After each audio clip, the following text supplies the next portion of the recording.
रुक जाइए मैम, ये भैया आपको गलत बता रहे हैं। 19,700 प्लस 18% GST 23,246 होता है। हाँ 23,246 रुपये ही हो रहे, तो तुमने 1,000 रुपये एक्स्ट्रा क्यों बोला मुझसे? गलती हो गई मैडम। गलती हो गई थी या जानबूझ के? अभी तुम्हारी गलती की वजह से मेरा 1,000 रुपये का नुकसान हो जाता ना, और तुम्हारा तो फायदा हो जाता। तुम यहाँ क्या कर रही थी? और ये बताओ कि तुम्हारे पास तो कैलकुलेटर भी नहीं है, इतनी अच्छी कैलकुलेशन कैसे करी तुमने? तुम्हारी मैथ तो बहुत अच्छी है। मेरे पापा मुझे स्कूल से आने के बाद ट्यूशन पढ़ाते हैं, इसलिए मैंने इतनी जल्दी कैलकुलेट कर लिया। अरे वाह, पापा पढ़ाते तुम्हें? ये तो बहुत अच्छी बात है। पर यहाँ क्या कर रही थी बताया नहीं तुमने? मैम आपने ही तो बुलाया था हमें।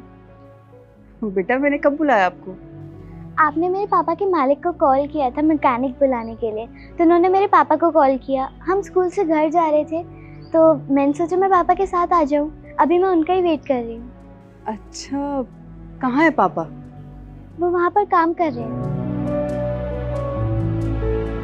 चलो तुम्हारे पापा से मिलते हैं।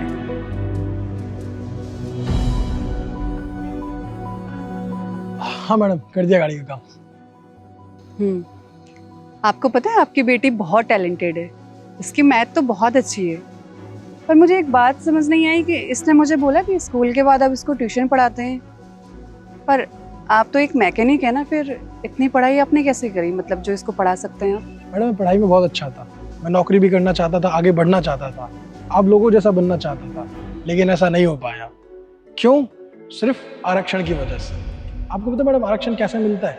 आरक्षण कास्ट की वजह से मिलता है, ना कि स्थिति की वजह से। मेरी आर्थिक स्थिति ठीक नहीं थी, बस मैं जनरल कैटेगरी से था, इस वजह से मैं जितने भी एग्जाम दे लेता था, कुछ ना कुछ एक नंबर से कोई और मेरी सीट पे आ जाता। जब मैं पास होता तो कभी एग्जाम नहीं होता, कभी एग्जाम कैंसिल हो जाता। ऐसे करते करते सालों निकल गए नौकरी के इंतजार के लिए। फिर क्या करना था?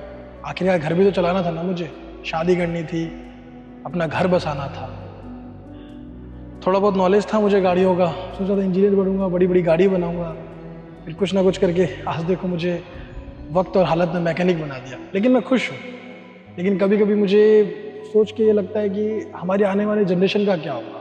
असल मायने में जिन्हें ज़रूरत होती है जिस चीज़ों की, वो उन्हें मिल ही नहीं पाता, वो पीछे रह जाते हैं। और कुछ लोगों को ज़्यादा ही मिल जाता है जिन्हें उसकी ज़रूरत भी नहीं होती। और आपके सामने मैं खुद एक उदाहरण हूँ इन चीज़ों का। सोसाइटी ने, समाज ने, एजुकेशन सिस्टम ने मेरी ज़िंदगी बर्बाद कर दी।